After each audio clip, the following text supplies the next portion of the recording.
Ce soir, on va parler d'une personne, on va parler de Samuel. Cette année, nous sommes en train de travailler sur le thème qui est constitué de 3 mots: intercession, consécration et intimité. Déjà depuis un temps, nous sommes en train de parler de la consécration. Nous avons parlé de Josué un temps, et même nous avons parlé de Moïse. Nous avons aussi parlé de Gédéon. La semaine passée, nous avons parlé de Samson. Cette semaine, on va parler de Samuel. J'étais chez moi ce matin et je me disais de quoi je vais partager. J'écoutais au fond de moi, parle de Samuel. Samuel est le type de personne qui a été consacré avant sa naissance. Je dirais, dont sa mère, Anne, a eu à faire le vœu de le consacrer.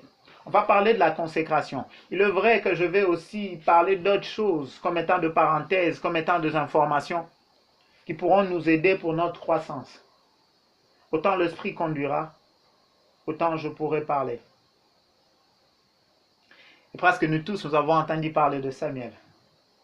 Ça peut paraître compliqué. Tout le monde a déjà entendu parler de Samuel. Qu'est-ce que moi je vais dire de nouveau sur Samuel? Je crois que le Seigneur a quelque chose à te dire particulièrement ce soir concernant Samuel.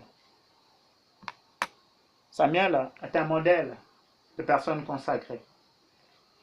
Pour moi, Samuel est un homme qui a donné l'exemple au milieu d'un peuple qui était plongé dans la perversion à cause du sacrificateur Élie et ses 2 fils Hophni et Phiné. Dans ces temps-là, il n'y avait pas de roi. En cette époque-là, le royaume, ou bien je dirais Israël, le peuple, n'était pas dirigé par un roi. Il était dirigé par des juges. Après le juge, le Seigneur va élever un sacrificateur, Élie, qui sera aussi celui qui va juger et conduire le peuple. À première vue, l'homme va bien se conduire, mais ses fils ont commencé à mal se conduire. Dieu a voulu changer. Dieu va élever quelqu'un qui n'était pas de la famille de sacrificateur, quelqu'un qui n'était pas lévite. Parce que Samuel n'est pas lévite, il ne pouvait pas devenir sacrificateur. Et Dieu l'a élevé comme prophète. Et Dieu l'a placé aussi comme juge. Et c'est lui qui va diriger le peuple pendant un long moment, jusqu'à ce que le peuple commence à se plaindre pour avoir Saoul comme roi. Nous allons parler un peu de cette période-là. Nous allons parler de Samuel. Parce que Samuel a impacté sa génération. Nous sommes dans 1 Samuel. 1 Samuel, je vais lire le verset 6, 7, 11, 26 à 28. Je lis par le nom puissant de Jésus-Christ. Comme je ne vais pas tout lire le chapitre, je vais lire ces quelques versets et puis expliquer le contexte dans lequel cette femme Anne se retrouve. Le verset 6 nous dit: sa rivale lui prodiguait, 1 Samuel 1, le verset 6, sa rivale lui prodiguait de mortification pour la porter à s'irriter de ce que l'Éternel l'avait rendu stérile. Et toutes les années, il en était ainsi. Chaque fois qu'Anne montait à la maison de l'Éternel, Pénina la mortifiait de la même manière. Alors elle plairait et ne mangeait point. Le verset 11 nous dit: elle fit un vœu en disant: Éternel des armées, si tu daignes regarder l'affliction de ta servante, si tu te souviens de moi et n'oublie point ta servante, et si tu donnes à ta servante un enfant mâle, je le consacrerai à l'Éternel pour tous les jours de sa vie, et le rasoir ne passera point sur sa tête. Nous allons prendre 26 et 28. Je dis 1 Samuel 1. 1 Samuel, le premier chapitre. Je prends le verset 26 jusqu'à 28. Anne dit, mon Seigneur, pardon, aussi vrai que ton âme vit, mon Seigneur, je suis cette femme qui m'est tenue ici près de toi pour prier l'Éternel. C'était pour cet enfant que je priais. Et l'Éternel a exaucé la prière que je lui adressée. Aussi je vais le prêter à l'Éternel. Il sera pour toute sa vie prêté à l'Éternel. Et il se prosternera, et ils se prosternèrent là devant l'Éternel. Il y a un homme, Elkana, qui va épouser une femme qui s'appelle Anne. Anne sera stérile. Pourquoi j'ai dit Anne est la première femme? Parce que chez le juif, celle dont on commence à citer en premier, c'est elle la première femme. Aujourd'hui, je vais faire une parenthèse pour insister. Beaucoup de gens disent que dans la Bible, il y a plein de polygames, et grave encore, ils disent que Dieu est polygame. Laissez-moi vous dire que Dieu n'est pas d'accord sur la polygamie. Cet homme va se donner une seconde femme parce que sa première femme, il aimait tellement, ne pouvait pas lui donner des enfants. Il va prendre une autre femme, cette femme-là, Pénina, qui sera sa rivale, qui va mettre au monde. Anne va vivre le même scénario chaque année. Chaque année, quand ils allaient auprès de Dieu, Pénina faisait tout pour déranger Anne à ne pas prendre la bonne position devant de Dieu. Vous savez, il y a d'autres choses, nous l'obtenons dans la vie sous la pression. Dans la vie, des fois, nous avons besoin de Pénines à qui nous mettent la pression pour demander à Dieu ce qu'il faut. Samuel ne pouvait pas venir si Anne n'avait pas fait le vœu de le prêter à Dieu. Anne n'avait plus besoin d'un enfant qu'elle devrait garder, mais néanmoins être sauvée de cette réputation d'être une femme stérile. Anne sera en train de la mortifier. Je vais souligner ceci. La mortification ou les critiques venant de l'ennemi n'ont jamais l'objectif de t'amener de l'avant, mais ont pour objectif de te pousser à avoir une mauvaise position devant Dieu, afin de venir devant Dieu avec des plaintes et non des adorations, alors que Dieu a besoin des adorateurs qui viennent auprès de lui. Ce que Anne faisait, plutôt ce que Pénina faisait, c'était pour mettre Anne dans la mauvaise position. Mais cela est allé au point où Anne était tellement blessée et qu'elle priait et que de sa bouche, il n'y avait plus de paroles. Elle ne faisait que remuer. J'ose un peu m'imaginer. Quelqu'un qui prie en remuant la bouche. Mais Élie le sacrificateur regarde, il dit, mais cette femme est ivre. Mais à quel point cette femme priait à l'agonie? Elle priait à l'agonie. Son cœur était déversé, elle pleurait. Alors que quand on venait dans la présence de Dieu pour donner des sacrifices, c'était pour se réjouir devant l'Éternel. C'était pour manger devant l'Éternel. C'était l'année où c'était le temps où ils prenaient le prémisse, la meilleure chose qu'ils avaient. Ils venaient sacrifier et manger devant l'Éternel. Au moment où elle cherchait la joie, Pénina faisait tout pour l'arracher. Mais c'est là que Dieu va prendre son consacré. C'est là que Dieu, l'enfant ou la personne qui cherchait partout, il va aller trouver chez Anne. Quelqu'un qui ne sera pas de cette famille-là, de Lévite, mais quelqu'un qui va opérer différemment. Laisse-moi te dire que tu n'as pas besoin de naître dans une famille avec des pasteurs pour servir Dieu puissamment. Tu n'as pas besoin que dans ta famille où il y avait un pasteur. Non, tu n'as pas besoin de ça. Dieu se veut quelqu'un de nouveau. Dieu se veut quelqu'un qui va opérer différemment. Dieu se veut quelqu'un qui va démontrer la puissance différemment. Dieu se veut quelqu'un qui va prêcher la parole différemment. J'aime bien Élie qui dit, « Oh Seigneur, je ne suis pas différent de mes pères. » Je comprends que Élie, le Tishbite, qui avait fait descendre le feu, ses parents aussi servaient l'Éternel, ses pères aussi servaient. Mais il dit qu'il n'est pas différent d'eux à cause de ce qui paraissait comme étant le chef, alors qu'il a été différent d'eux. Son nom est dans la Bible alors que le nom de ses pères n'apparaissent que dans la Bible à cause de lui. Si on a compris qu'il avait de père, parce qu'il a dit cela. On n'a même pas cité le nom de ses pères plutôt. On a dit simplement sa contrée, Élie le Tishbite. Amen. Ce que tu dois être différent de tout ce qu'il y avait auparavant. Ah non, on ne t'a pas clowné, laisse-moi te dire. On t'a pas fait en fonction de quelqu'un. Non, Dieu t'a fait selon son besoin à lui. Et Dieu avait un besoin. il a rendu expressément Anne stérile. Enfin, qu'il y ait quelqu'un qui va lui offrir. Anne le dit bien au verset 28. Aussi je vais le prêter à l'Éternel.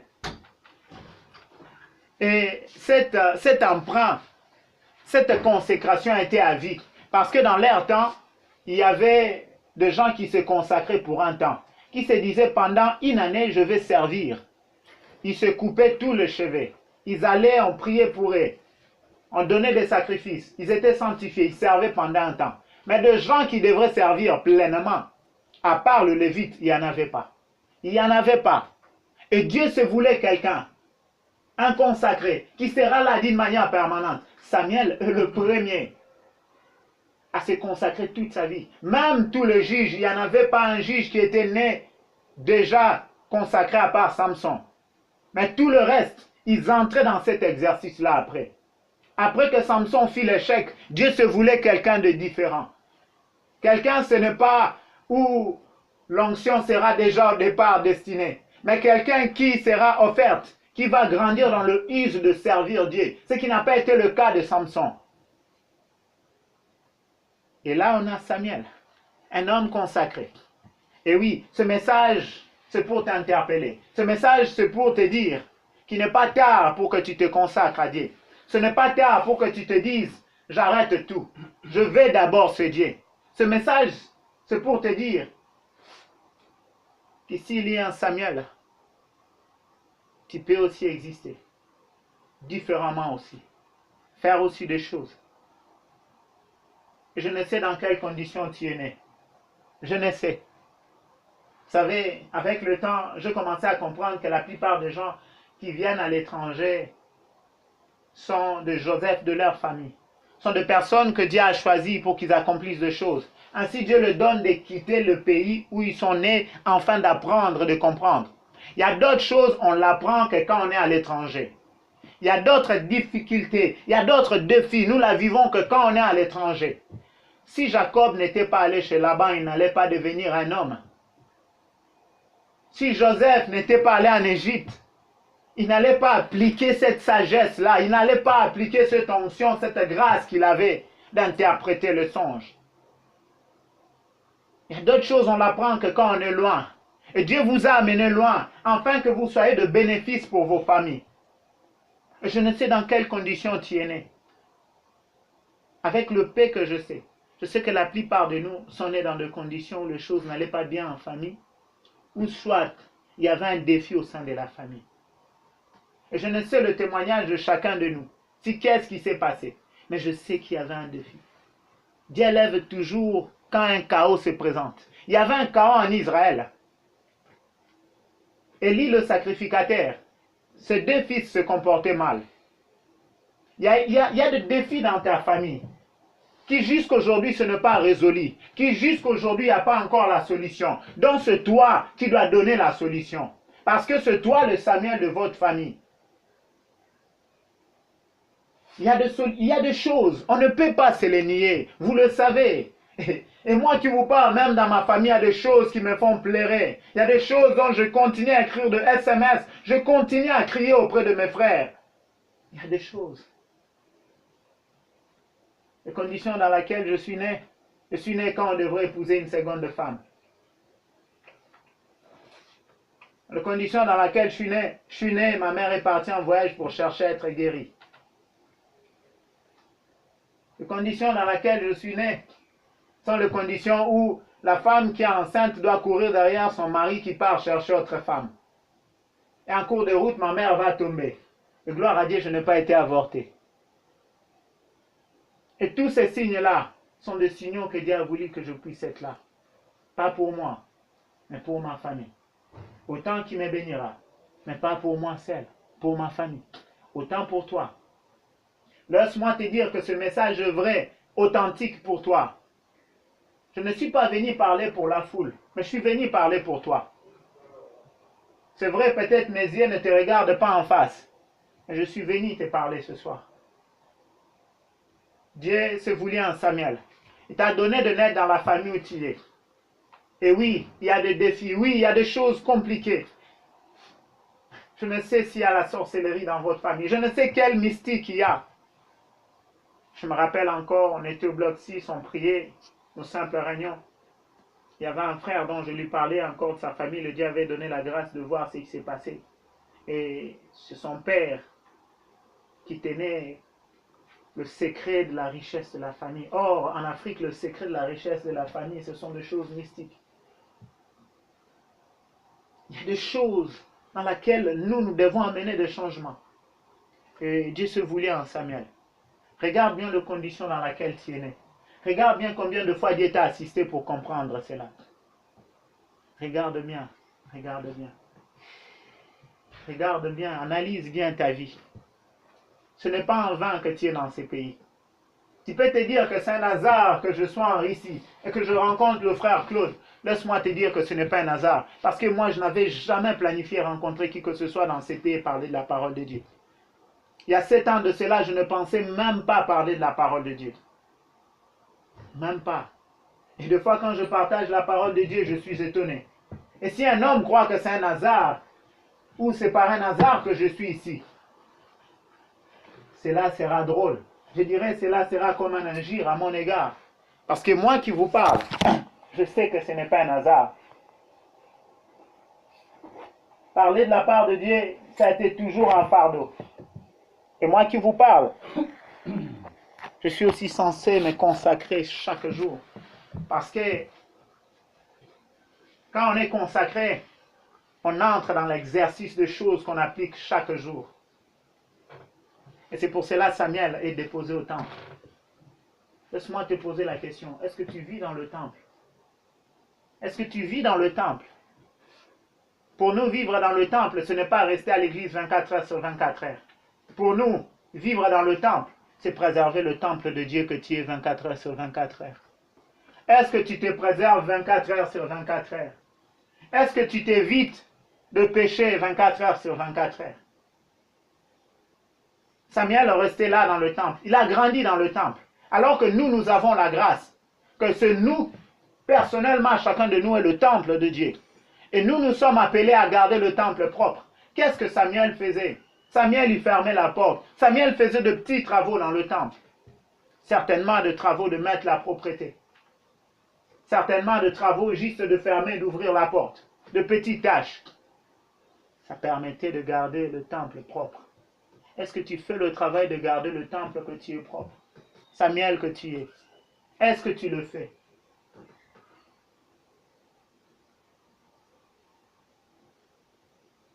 Samuel sera prêté à vie à l'Éternel. As-tu prêté ta vie à l'Éternel? Oui, des fois nous allons à l'église, nous prions. Mais quand ça arrive de prendre certaines décisions, nous ne consultons pas Dieu. Quand Dieu nous donne des directives, nous refutons. Dans ces cas, tu n'as pas encore prêté ta vie à l'Éternel. Le Christ est venu pour ceux donc qui ont prêté leur vie à l'Éternel. Pour que les gens prêtent leur vie à l'Éternel. L'Ancien Testament nous donne des modèles de consacrés que nous tous nous sommes appelés à être. S'il y a un Samuel, j'aime bien le dire, il doit avoir un royal, il doit avoir un Hyundai, il doit avoir un Ben, il doit avoir aussi notre Serge, plutôt dis-moi encore ton nom. Jo, ok. Il doit avoir Vianney, il doit avoir Joël, il doit avoir mon frère Albert. S'il y a un Samuel, nous aussi nous sommes appelés à nous consacrer. Je parlais un peu du milieu hostile dans lequel Samuel a grandi. Samuel n'a pas grandi dans un milieu où tout était sain. Samuel n'a pas grandi où tout était agréable. Samuel a grandi au milieu de pervers. On va lire.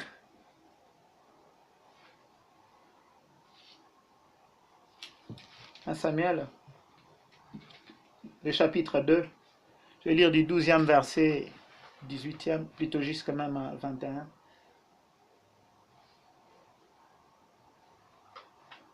Le fils d'Élie était des hommes pervers. Il ne connaissait point l'Éternel. Et voici quelle était la manière d'agir de ce sacrificateur à l'égard du peuple. Lorsque quelqu'un offrait un sacrifice le serviteur du sacrificateur arrivait, au moment où l'on faisait cuire la chair, tenant en la main une fourchette à 3 dents. Il piquait dans la chaudière, dans le chaudron, dans la marmite, ou dans le pot, ou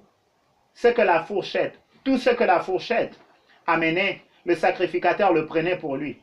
C'est ainsi qu'ils agissaient à l'égard de tous ces d'Israël qui venaient là à Silo. Même avant qu'on fît brûler la graisse, le serviteur du sacrificateur arrivait et disait à celui qui offrait le sacrifice, donne pour le sacrificateur de la chair à rôtir. Et il ne recevra de toi point de chair cuite. C'est de la chair crue qu'il veut. Et si l'homme lui disait, quand on aura brûlé la graisse, tu prendras ce qui te plaira. Le serviteur répondait, non, tu donneras maintenant, sinon je prendrai de force. Ces jeunes gens se rendaient coupables devant l'Éternel d'un très grand péché, parce qu'ils méprisaient les offrandes de l'Éternel. Je vais d'abord expliquer cette tranche. Quand le Seigneur va instituer la sacrificature, quand Dieu va placer Aaron ainsi que ses fils, il les a donnés de récupérer le reste de ce qui sera sacrifié et qui passera au feu. Ce n'est que la viande qui était passée au feu qu'elle avait le droit de prendre. C'est pour cela ici on précise qu'ils ne prenaient pas seulement après que ça soit mis au feu, même avant. Or, leur droit n'était que de prendre que ce qui était rôti. Vous savez, le comble est que dans Lévitique 2, le verset 13, il y a une précision que toute viande devait être salée, qu'on devrait mettre du sel, que cela était un signe d'alliance. Mes frères, est-ce que Dieu a besoin de cette viande-là ou de ce sel-là? Dieu n'avait pas besoin de ça. Mais parce qu'il voulait que cette viande-là soit mangeable et qu'il y ait un goût, Dieu a tout fait pour que ce sacrificateur profite de ses offrandes. Mais qu'est-ce qu'ils faisaient? Ils venaient avant, ils arrachaient, même avant que la graisse soit brûlée. Même avant que l'odeur agréable monte vers Dieu. Ils ont pris la première place avant Dieu. Et Samuel grandissait là. Le verset 18 nous dit, Samuel faisait le service devant l'Éternel et cet enfant était revêtu d'un éphod de lin. Samuel était là. Il était dans ces milliers-là où 2 personnes mettaient le désordre, où 2 personnes offensaient Dieu à ciel ouvert. Ils ne péchaient pas dans le secret. Oh oui, c'est triste. Oh oui, on écoute cela, de pasteurs, de prêtres, qui font des choses horribles, qui mettent au monde à gauche, à droite, qui prennent de femmes d'autrui. Et grave, ils sont dans des cinémas pornographiques, ils sont dans des choses bizarres. Ils sont dans l'escroquerie. Ces milliers-là étaient hostiles pour lui. Je loue le bon Dieu. Je ne sais qu'est-ce qui s'est passé pour qu'il soit autant préservé. Mais je comprends que c'est possible. Même si tu es né dans la famille où il n'y avait que de rebelles, de Koulouna, ou de chez vous, on dit si c'est bébé rouge ou quoi là. Bébé noir. Bébé noir. Mais c'est possible que tu sois distingué. Samuel était distingué. Le milieu était hostile.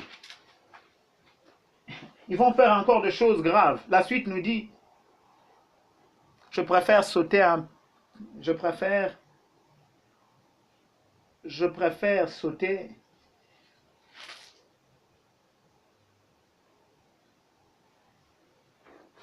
Oui, je préfère sauter un peu. Je vais prendre le verset 22 jusqu'au 26e. Élie était fort âgé. Et il apprit comment ses fils agissaient à l'égard de tout Israël. Il apprit aussi qu'il couchait avec les femmes qui s'assemblaient à l'entrée de la tente d'assignation. Il leur dit, pourquoi faites-vous de telles choses? Car j'apprends de tout le peuple vos mauvaises actions. Non, mes enfants, ce que j'attends dire n'est pas bon. Vous faites pécher le peuple de l'Éternel. Si un homme pêche contre un autre homme, Dieu le jugera. Mais s'il pêche contre l'Éternel, qui intercédera pour lui? Et cette tranche du verset nous dit, et ils n'écoutèrent point la voix de leur père, car l'Éternel voulait le faire mourir. Le verset 26 nous parle encore de Samuel. Le jeune Samuel continuait à grandir, et il était agréable à l'Éternel et aux hommes. Mes frères, il était dans ces milliers où la nouvelle était répandue au milieu du peuple. Ce n'était plus en cachette. Ce n'était plus dans le secret leur faute. Ces hommes qui devraient vivre dans la consécration, qui entouraient. Vous savez, le sacrificateur vivait dans le temple. Parce que dans le temple, il y avait des compartiments d'où le sacrificateur devrait vivre avec leur famille. Certainement, Samuel n'était pas avec eux que quand il devrait rendre service. Mais même dans la soirée, quand il faudrait bavarder, il était avec eux. Dans la soirée, peut-être quand il fallait manger calmement, il était avec eux. Parce qu'ils habitaient dans le même édifice. Le résultat nous démontre qu'il a continué à grandir, qu'il a pu se consacrer. Mon frère, tu peux vivre dans la psychite où tout le monde est perverti. Tu peux... J'en ai même pas parlé beaucoup. Vous êtes en train de voir cela ici à Rouden. Vous savez, il y a un frère. Un jour, il m'a dit, mais Claude, on me dit Rouden, c'est bizarre. Plein de mauvaises choses dès que je parlais avec un gars. En même temps, je lui ai dit, à Rouden aussi, il y a le groupe de prière. À Rouden aussi, il y a des personnes qui se consacrent. Beaucoup, quand ils venaient ici, ils se disaient, mais où je vais prier? Comment je vais chercher la face de Dieu? Est-ce que je retrouverai une église? Laisse-moi te dire, Dieu se choisit toujours de garder le feu partout. Dieu met quand même du feu, afin que d'autres qui viendront, s'ils sont de bois sec, même s'ils sont de bois mouillé, qu'ils puissent venir s'accrocher. Et laissez-moi vous dire que cette œuvre est un fait que Dieu a placé dans cette université. Afin que nous venions, nous tous, nous puissions nous accrocher. Élie pouvait se dire qu'il est seul. Dieu lui a dit, non, non, non, non, non, non, je me suis gardé encore 7000 qui ne se sont pas prosternés devant Baal.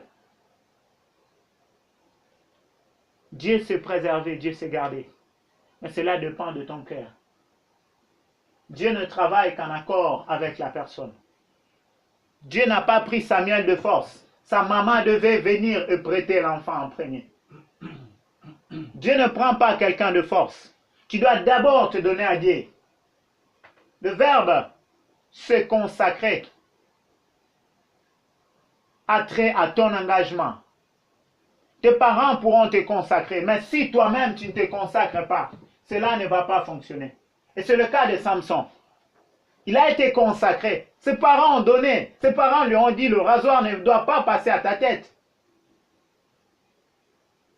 Mais lui-même n'a pas été consacré. Lui-même, il ne s'était pas décidé de se consacrer. Oh oui, être consacré, c'est la question que toi-même tu dois résoudre en toi. Décider de te préserver, de te garder à Dieu. De te dire, je me prête à Dieu. Nous, ce n'est pas les parents qui nous ont dit, consacrez-vous. Nos parents nous disaient simplement, allez-y à l'église. Et aussi de même, ils faisaient de leur mieux pour aller à l'église, se battant avec leurs fautes, s'améliorant jour après jour.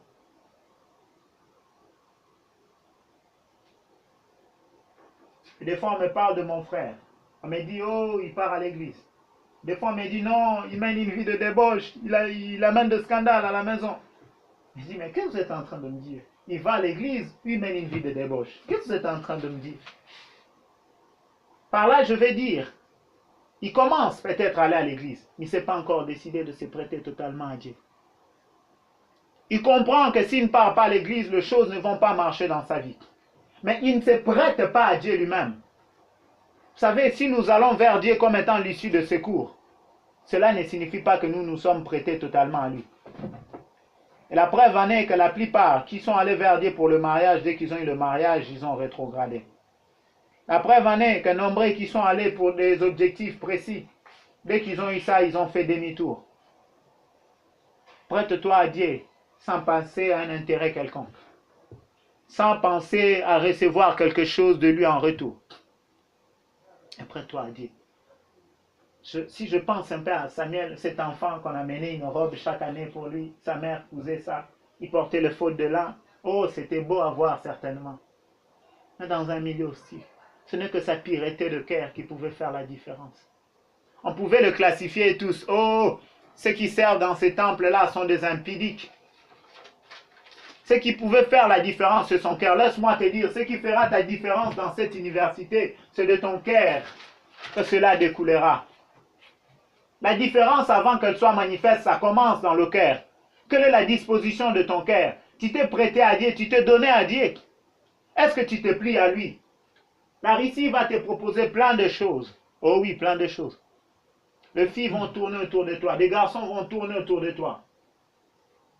Mais ton cœur qui sera apte à dire non à chaque fois, c'est ce qui fera la différence. La même proposition, les autres l'auront, et toi aussi tu l'auras. Mais chaque fois, ton cœur, s'il a la position de dire non, c'est ce qui fera la différence. Il a grandi dans un milieu hostile. Il a grandi là où les choses n'étaient pas si agréables. Mais ce que la Bible nous dit nous réjouit le cœur du milieu où il a grandi. Je vais lire encore quelques versets. Chapitre 3, toujours dans 1 Samuel, je vais lire 1 à 12, puis 19 à 21. Le jeune Samuel était au service de l'Éternel devant Élie. La parole de l'Éternel était rare en ces temps-là. Les visions n'étaient pas fréquentes en ces temps. Élie, qui commençait à avoir les yeux troublés et ne pouvait plus voir, était couché à sa place. Je me limite d'abord là pour expliquer cette réalité spirituelle. Mes frères, si en toi le don ne fonctionne pas, tu dois te demander, est-ce que j'ai mis fin au péché? Est-ce que j'ai balayé toutes choses en moi? Oh oui, quand nous péchons, nous nous déconnectons de Dieu. Élie et ses fils s'étaient déconnectés de Dieu. Ainsi, l'Éternel ne parlait plus souvent, il parlait rarement. Mais cela ne signifie pas que l'Éternel n'avait pas besoin de parler. Il avait besoin de parler. Il avait besoin de dire quelque chose à son peuple. Mes frères, c'est nous qui bloquons la parole de Dieu. C'est nous qui bloquons l'évangile de Dieu. C'est nous qui bloquons. S'il y a peu de gens qui sont sauvés, c'est à cause de notre implication infiniment petite et une vie de péché qui empêche de toucher le monde. Oh oui, tu dis de toi chrétien, mais si ta vie est correcte, la manifestation de la main de Dieu sera palpable. Cela a été le cas d'Élie. Qu'en est-il de don qui est en toi? Jusqu'à quand ça sera dans la position off? Jusqu'à quand? Comme un homme disait, jusqu'à quand? Jusqu'à quand? Ça sera dans la position off.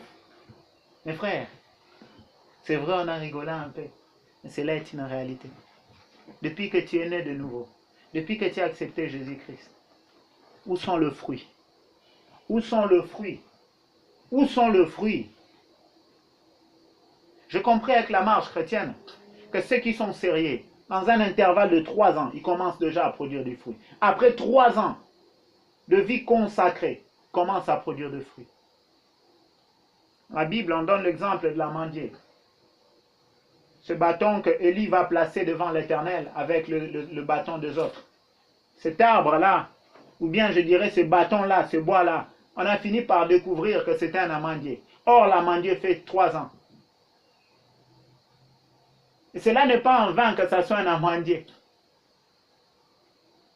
C'est après 3 ans.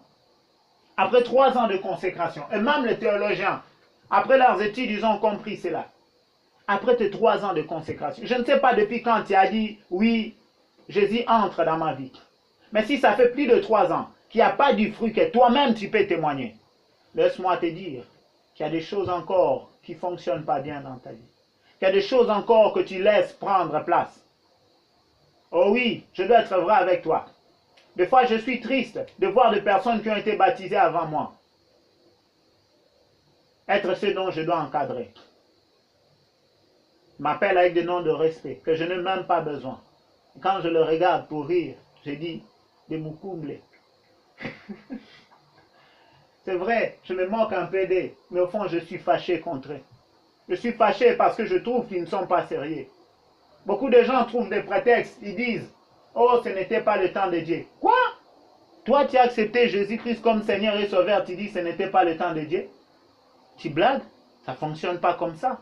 Tu acceptes Jésus-Christ, il entre dans ta vie, et puis tu dis « Ce n'était pas le temps de Dieu. » C'est qu'il n'était pas entré dans ta vie alors. Parce que Dieu ne peut pas entrer avant dans ta vie. Il entre toujours au bon moment.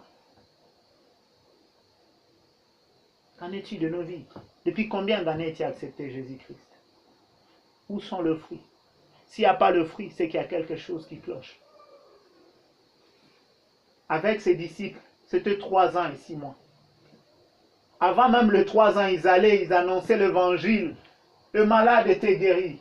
Le miraculé était là au rendez-vous. Avant même les 3 ans.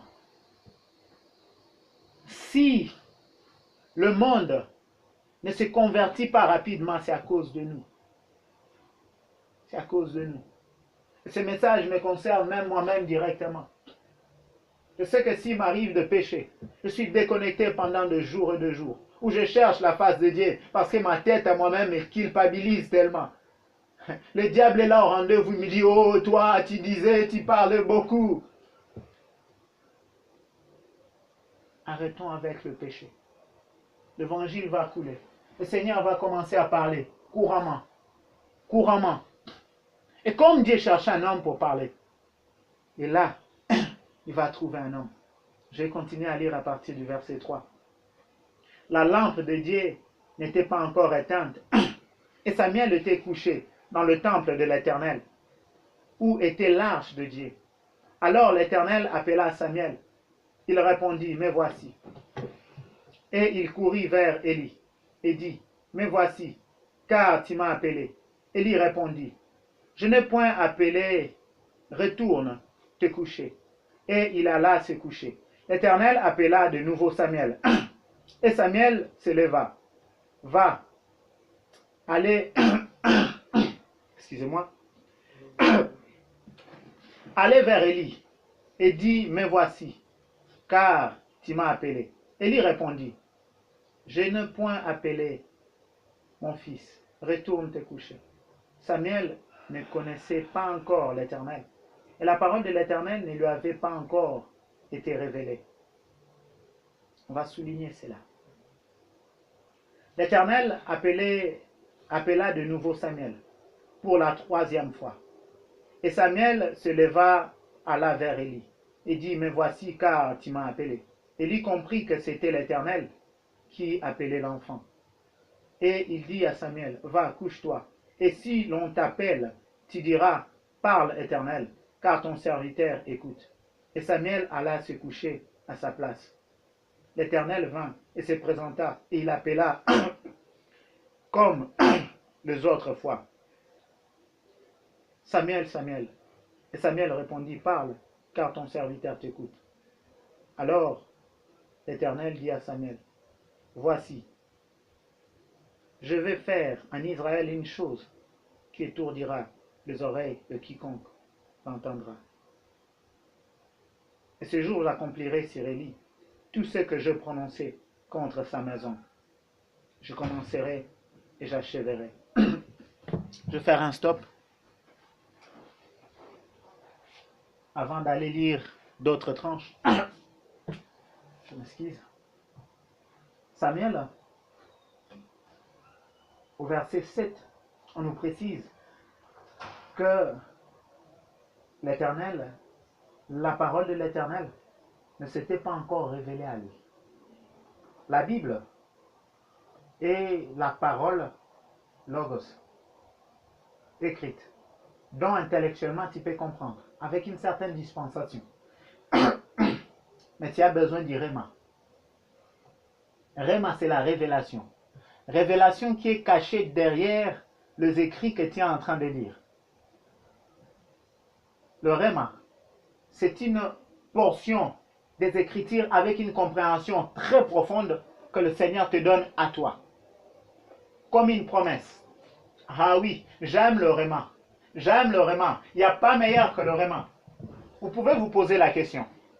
Pourquoi, moi qui ai déjà lu cette Bible complètement, je continue à lire ça? Un livre que j'ai déjà lu complètement. Pourquoi je vais recommencer à lire cela de nouveau? Parce que je sais à chaque fois que je lis et que je fais appel au Saint-Esprit, il y a un réma qui vient. Mes yeux s'ouvrent. Il me dit quelque chose de nouveau. Et chaque fois qu'il me dit quelque chose de nouveau, je m'approche à ressembler à Jésus-Christ. Le consacré, ceux qui se sont consacrés à Dieu, qui ont prêté leur vie à Dieu, Dieu vient se révéler à eux au travers le réma. Parce qu'il cherche avec qui communiquer. Il cherche avec qui passer du temps. Vous savez, ce ne sont pas le même discours que tu vas prononcer devant tout le monde que tu vas prononcer devant ton ami. Ton ami, dans le secret, tu vas lui dire plus de choses. C'est comme la Bible. Ce qui est écrit ici, c'est pour tout le monde. Un musulman peut lire, le diable peut lire. Mais un ami de Dieu, quand il lit, il y a un autre discours qui sort à l'intérieur. Et ce discours-là, c'est pour le consacré. Il y a une différence quand un consacré lit la Bible à un simple croyant, à un simple lecteur. La parole de Dieu doit se révéler à toi. Ce n'est que quand tu te consacreras à Dieu. Et autant qu'il cherche un homme avec qui parler, il ne va pas venir avec ce même discours. Par le discours qui est ici, il va te dire, prends le verset un tel, prends le verset un tel, prends le verset un tel. Tu comprends ce qui est écrit? Est-ce que tu comprends? Et si tu ne comprends pas, tu lui diras, non, je n'ai pas compris. Et oui, ce sont des choses que je vécues, et c'est des choses que je suis en train de vivre. Où je commence à lire un chapitre, je m'arrête, je dis au Seigneur, s'il te plaît, je n'ai pas compris. Encore, il m'amène dans un autre livre. Il m'amène après dans un autre livre. Et c'est là que je croisse. Et c'est là qu'il y a la croissance dans ma vie. La toute première des étapes, c'est se consacrer. Être prêté à Dieu toute sa vie. Et le réma va venir dans l'intérieur du logos que tu liras chaque jour. À l'intérieur du logos que tu méditeras chaque jour. Qu'en est-il de ta vie? Une semaine est passée. Quel est le réma que tu as reçu? Quelle est la chose particulière que tu as chérie? Vous savez, ceux qui reçoivent de réma, durant toute cette semaine-là, ne font que répéter cela. Dans leur discours, cela ne manque pas de sortir, parce que c'est une parole qui les a touchés. C'est comme si tu es allé au restaurant, le plat que tu as mangé, t'as tellement plu, tu veux le relater à tout le monde. C'est la même chose avec le réma. Tu lis quelque chose de nouveau qui te bouscule. Partout où tu iras, tu vas relater ça. Si tu n'en as pas eu à relater cette semaine, je sais que tu n'as pas reçu un réma. Je sais que tu n'as pas reçu quelque chose de particulier. Oh oui, le Seigneur t'a parlé peut-être. Dans quelle dispensation? Dans la dispensation de simples lecteurs que Dieu est encore en train d'attirer, ou bien dans la dispensation de ceux qui se sont consacrés à lui. Et nous sommes appelés à entrer nous tous dans la dispensation de ceux qui se sont consacrés à lui. Dieu se cherche un homme avec qui parler. Parce que sa parole est devenue déjà rare, parce qu'il y a plein de ofnis et de finés qui gâtent les choses. Au début, ils ont bien servi le Seigneur. Et Dieu se cherche un nouveau serviteur. Dieu veut élever une nouvelle génération de jeunes qui vont annoncer la bonne nouvelle. Nous tous, nous venons de l'Afrique. Nous connaissons ce qui se passe. Personne ne peut le nier. Il y a du désordre en Afrique, pas possible. Il y a du désordre aux États-Unis, pas possible dans leurs églises. Je ne suis pas là pour critiquer ces églises-là. Nous en savons quelque chose. Et Dieu se veut une génération qui va se comporter comme Samuel, qui doit commencer à écouter. Et je prie le bon Dieu que ce soir, chacun de nous commence à écouter la voix de Dieu personnellement, particulièrement. Sans que ça soit une prédication, mais dans le secret de sa chambre. Et si tu n'as pas ta chambre à toi seul, dans le secret de ton lit, où tu prends le temps de t'agenouiller pour prier, où tu prends le temps de méditer, c'est ça ton endroit secret. Alors que Samuel était là, allongé, le Seigneur a commencé à lui parler. Le prophétique a pris place directement dans sa vie. Parce qu'après, Élie va insister pour qu'il lui parle. Au verset 17, et Élie dit, quelle est la parole que t'a adressée l'Éternel? Ne me cache rien. Que Dieu te traite dans toute sa rigueur si tu me caches quelque chose. de tout ce qu'il t'a dit. Voilà. Il commence à intimider l'enfant. Qui t'a dit de mal te conduire? Qui t'a dit de laisser tes enfants prendre et semer le désordre? C'est vrai, son âge était un handicap, parce qu'il était fort en âge. Il avait encore autorité sur ses enfants. Dieu ne lui parlait plus, c'était fini. C'était fini. Même s'il faisait du bruit, il utilisait quoi que ce soit, c'était fini. Laisse-moi te dire que Dieu veut te parler à toi, particulièrement. Et oui, il y a des pasteurs que tu as entendu parler de leur nom. Des évangélistes. Maintenant, c'est à toi de parler. Maintenant, c'est à toi de parler. Maintenant, c'est à toi d'écouter la voix de Dieu. Vous savez, mes frères, j'aime pas lire un texte et ne pas vivre ce qui est écrit. Si ce soir, je serai en train de lire ces textes pour toi, et que toi aussi tu l'écoutes et que tu le lis. Que Samuel a commencé à écouter la voix de l'Éternel. L'Éternel s'est révélé à lui. Et que tu as quitté ce lit. Et qu'après quelques jours, ou même ce soir, ou même dans quelques heures, tu ne commences pas à écouter la voix de l'Éternel. Laisse-moi te dire que je serai triste.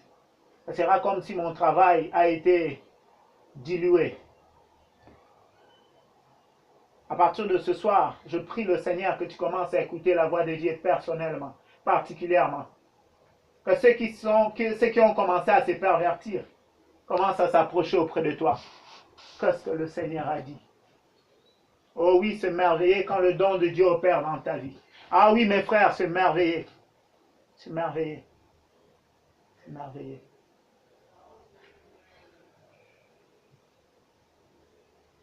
Je vais lire verset 19, verset 21. Samuel grandissait. L'Éternel était avec lui, et il ne laissa tomber à terre aucune de ses paroles. Tout Israël, depuis Dan jusqu'à Beersheba, reconnut que Samuel était établi prophète de l'Éternel.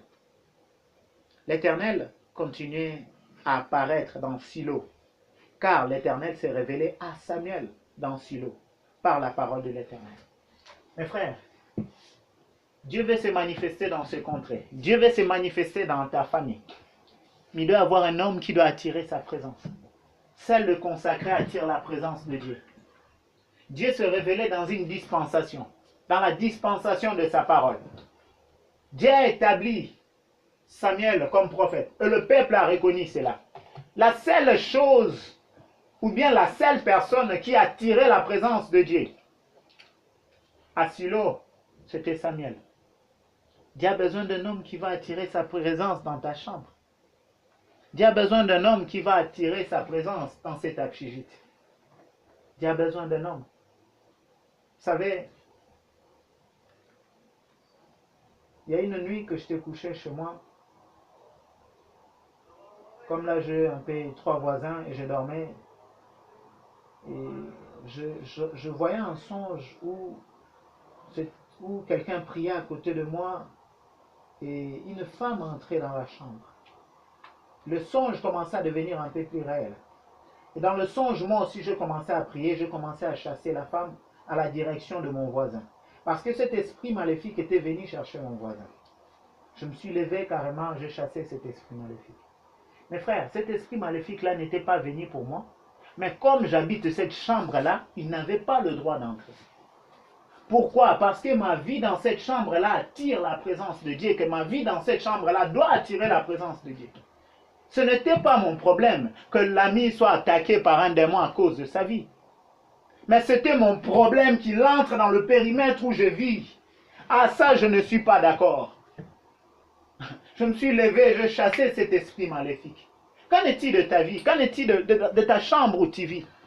Est-ce que le démon doit venir jouer, danser, même si ce n'est pas ton problème? Tu dois être un bénéfice, une bénédiction pour les gens qui vivent dans ta chambre. Quand tu dois quitter la chambre, les gens doivent se dire, ah, il y avait une paix intense dans cette chambre. C'est comme si on a perdu quelque chose. Quand tu quittes la Chijiti, les gens doivent se dire, mais il y avait un homme ici. Vous savez, les grands deuils ne sont que réservés pour de grandes personnes. La grandeur d'un homme, de fois, se manifeste à la fin de sa vie, quand il n'est plus. Jacob, son deuil était terrible, grandiose. Abraham, la même chose. Et pour nous, le format du deuil, c'est quand tu quittes quelque part pour aller dans un autre endroit parce que les gens de ce milieu-là ne te verront plus pendant longtemps. Mais quand tu quittes, qu'est-ce qui se passe? Est-ce que les gens pleurent après ton départ? Si les gens n'auront pas pleuré, c'est que tu n'as pas impacté, c'est que tu n'attirais pas la présence de Dieu. Car pour impacter, tu dois attirer la présence de Dieu. Et c'est là attrait au consacré. Arrête de traîner dans le péché. Arrête de jouer comme Ophni et Phiné. Arrête de négliger la parole de Dieu comme Élie le sacrificateur. Parce que ce châtiment va tomber sur lui. Dieu lui avait déjà parlé en avant par un prophète. Il n'a pas écouté. Et après Dieu va parler maintenant par Samuel. Que fait-il de la parole de Dieu que tu écoutes? Qu'est-ce que tu dois arrêter et que tu continues de faire constamment? Vous savez, le comble avec Dieu est que quand un homme de Dieu se conduit mal, Dieu l'arrache sur la terre. Ah oui, Dieu tue. Ah oui, ça je dois être vrai avec vous, que Dieu tue, afin que l'homme ne détruise pas l'œuvre qu'il construisait avec Dieu. J'en ai entendu déjà à 2 reprises. Un homme de Dieu qui priait, qui 2 fois j'écoute. Il priait parce qu'on l'a informé qu'un autre homme de Dieu grand est mort. Il priait et le Seigneur lui a parlé clairement que je le retirais parce qu'il avait commencé à détruire l'œuvre qu'il avait commencé à faire. Si je le laissais, il allait détruire encore grave. Aujourd'hui encore, j'ai écouté un autre homme de Dieu qui parlait encore de cela, qu'en 2012 au Congo, un homme de Dieu est mort parce qu'il avait commencé à détruire l'œuvre de Dieu. Dieu travaille avec nous. Mais est-ce que nous allons préserver son œuvre? Oh, préserver son œuvre, c'est rester consacré. C'est rester consacré. Est-ce que tu attires la présence de Dieu là où tu vis? Mon frère, dans ta classe, on doit témoigner qu'il y a quelque chose de différent. On doit dire, non, lui, il est différent de nous. Peut-être qu'il n'est pas le plus intelligent, mais il est différent. Peut-être qu'il n'est pas le plus géant, le plus costaud. Peut-être qu'il n'est pas le plus court. Peut-être que ce n'est pas lui qui parle très bien riche. Il y a quelque chose de particulier. Et cette chose particulière doit être la présence de Dieu dans ta vie. Vous savez, cette vérité, je crois que je l'ai dit à plusieurs reprises. Dans chaque famille, Dieu élève au moins un sacrificateur. Un homme qui doit se tenir devant sa présence pour le bien-être de toute la famille. Il peut se faire que tu sois cet homme-là. Tu es comme le Samuel de ta famille. Si tu ne te consacres pas, si tu ne prêtes pas toute ta vie à Dieu, quel en sera le résultat? Vous savez, imaginons un peu. Si Joseph avait couché avec la femme de Potiphar, Jacob, Israël allait exister. Est-ce que le peuple allait être sauvé de cette famine? Réfléchissons un peu. Quel en serait le résultat? Réfléchissons un peu. Si seulement Abraham n'était pas allé vers Agar et qu'il n'avait pas eu Ismaël, est-ce qu'il y aurait tous ces combats que nous vivons, toutes ces djihad que nous vivons? Si seulement. Vous savez, j'ai compris très vite que le diable, dans de fautes que nous pourrons faire de 1 seconde, de 2 secondes, il peut détruire 20 années de travail, 40 années de travail. La consécration, elle s'applique chaque jour, chaque instant. Ah oui, quand je dis chaque instant, ça va tout droit vers moi. Parce que chaque instant, même quand tu as la pression vers l'université, même quand tu as la pression de ton entourage, même quand il manque l'argent, tu dois te consacrer. Tu dois éviter le mal. L'unique faute que tu feras peut tout détruire. Il y a un homme de Dieu qui était très connu, Jimmy Swaggart, qui prêchait, on l'appelait le prédicateur. Il prêchait tellement bien. Partout il allait, il faisait de plein. Les gens venaient. Il y a un homme de Dieu en Afrique qui a vu que Jimmy Swaggart était comme un arbre qui était rongé par un ver de terre à l'intérieur. Et qui doit faire 2 ans sans prêcher. On lui a donné le message, il a dit non, il a refusé. Il a dit non, mon ministère, tout ça, c'est moi qui le détiens. Il a continué. Après quelques temps, on va l'arrêter en cours de route avec une femme prostituée très connue. Depuis ce jour-là, son ministère est tombé. Quand il allait en Afrique du Sud, il appelait les gens ne venaient plus. Vous savez, il y a d'autres choses quand ça se passe. Tu peux beau demander pardon à Dieu, Dieu te pardonne, mais les hommes retiennent. Les hommes ne viennent plus, n'ont plus confiance en toi. Avec le temps, j'ai compris aussi que Dieu, des fois, perd confiance en nous. Parce que l'élection se fait asseoir. Dieu a tracé une destinée pour toi. Dieu t'a appelé. Mais toi-même, tu dois confirmer cette élection-là de Dieu. Au travers de ton attitude, au travers de tes actes. Et toi qui es ici, certainement Dieu t'a appelé. Dieu t'a appelé à de grandes choses. Il y a une destinée pour toi. Tu dois faire asseoir cette élection-là en copiant la conduite de Samuel. En faisant autant que Samuel. Vous savez, Dieu va élever encore Samuel au-delà. C'est vrai, l'élévation n'est pas une mauvaise chose. Je n'ai pas objectif d'en parler, mais je vais faire une parenthèse. Samuel dit à toute la maison d'Israël, je suis dans 1 Samuel 7, le verset 3 à 6. Samuel dit à toute la maison d'Israël, si c'est de tout votre cœur que vous revenez à l'Éternel, ôtez du milieu de vous le Dieu étranger et les Astartés. Dirigez votre cœur vers l'Éternel. Servez-le lui seul. Servez-le lui seul. Ouais, le français là, c'est bilinga. Servez-le lui seul, ok. Et il vous délivrera de la main de Philistins. Et les enfants d'Israël ôtèrent du milieu d'eux le Baal et les Astartés. Et ils servaient l'Éternel seul. Samuel dit, assemblez tout Israël à Mispa et priez l'Éternel pour vous. Et ils s'assemblèrent à Mispa. Ils puisèrent de l'eau et répandit devant l'Éternel. Et ils gênèrent ce jour-là en disant, nous avons péché contre l'Éternel. Samuel jugea les enfants d'Israël à Mispa. Samuel n'était pas devenu que prophète, mais juge. Samuel a été élevé. Sa parole avait encore plus d'impact. Sa parole était grande. Pourquoi? C'est le fruit de la consécration. Dieu est grand. Il veut mettre sa grandeur en toi. Ah oui, Dieu le veut. Dieu le veut. Il est grand, mais il veut le mettre en toi. Et quand nous parlons de l'Esprit Saint en nous, c'est quoi? C'est déjà la grandeur de Dieu en nous. Mais cette dispensation-là doit grandir à cause de la vie de la consécration. À cause. J'ai encore un autre témoignage. Quand je me suis consacré, donné ma vie au Seigneur, c'était dès que je suis arrivé dans ce pays, c'était avant de voyager pour venir ici. Un jour avant le voyage pour venir ici, j'avais donné ma vie au Seigneur. J'avais dit, maintenant, c'est fini, je suis de la voie de Dieu. Arrivé ici, je me suis mis à me battre contre mes péchés. Me battre contre mes péchés. Finalement, je vainquis. Et là, sans demander l'onction de Dieu a commencé à se répandre sur moi. Un jour, je suis entré dans le petit bureau qu'on avait là-bas en Amérique, la pièce numéro 8, il y avait une sœur qui en parlait souvent. Et comme j'arrive souvent tôt avant le réunion, je lui ai dit, ok, on va chanter. Elle ne voulait pas.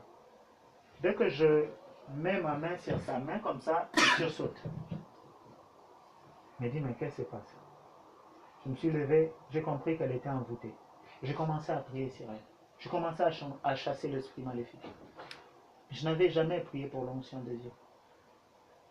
Avant ces temps-là, je n'avais jamais prié pour l'onction de Dieu. Peut-être je priais pour la plénitude de l'esprit comme tout le monde en priait. Mais personnellement, dans mon coin, non. Mais ce soir-là, j'ai commencé à chasser ces démons-là en elle. Ça m'avait vraiment touché parce que c'était simplement une touchée à sa main qui a manifesté le démon en elle. savez, la consécration attire la gloire et la plénitude du Saint-Esprit. Eloko nzambe eyaka po milengeli, po miche mopandi, po zolukelongi na ye. L'onction de Dieu vient de soi-même, de foi. Ah oui, je sais que pour de grandes tâches spirituelles, des fois nous nous retirons pour nous consacrer encore plus, pour prier encore plus, pour chercher encore une plus grande dispensation. Bien. Mais des fois c'est direct, c'est simple. Le prophétique a commencé dans la vie de Samuel. Est-ce que Samuel a prié pour ça? Non. Il y a d'autres choses dans ta vie. Tu le verras seulement. Tu dis, hey, je commence à prophétiser. Hey, les gens tombent. Oh, les gens sont guéris. La consécration. En est-il de nos vies? Est-ce que nous allons nous consacrer? Est-ce que nous allons faire comme Samuel? Ou bien nous allons choisir de continuer ces vies de tâtonnement, ces vies de péché cyclique, cette vie plutôt de péché cyclique, où un jour tu es victorieux et demain tu es perdant.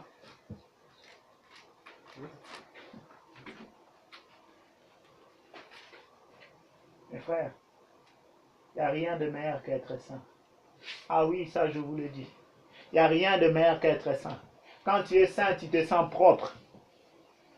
Tu te sens véritablement en communion avec Dieu, même quand tu n'as pas prié.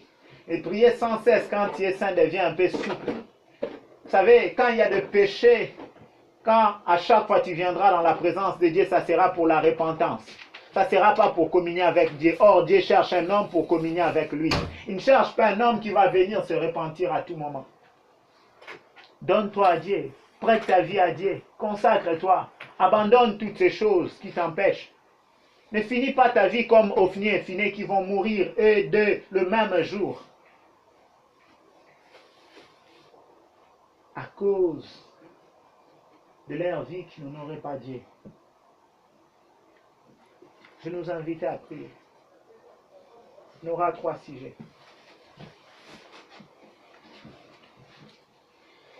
On va prier pour que ce message reste dans ta tête, retentisse chaque jour. Pour que le Saint-Esprit t'en rappelle à tout moment. Prions.